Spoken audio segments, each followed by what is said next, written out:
Тәуелсіздік күні Қазақстанның 1991 жылдан бері арыла алмай келе жатқан саяси қателігін айтуды жөн көрдім.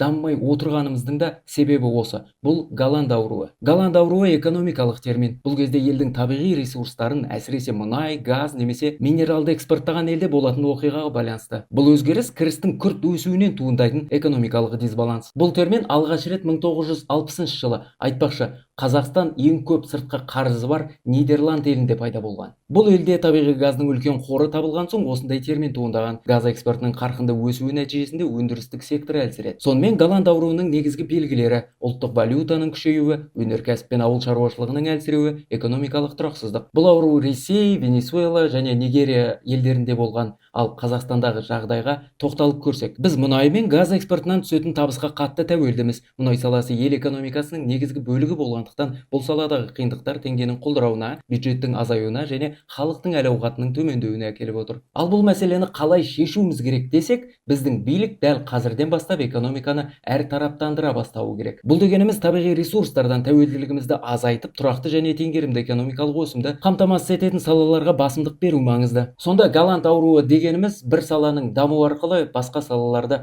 көлегейлеп, жолын жабуын түсінуімізге болады. Контент ұнаса лайк басып қолдай кетіңіз.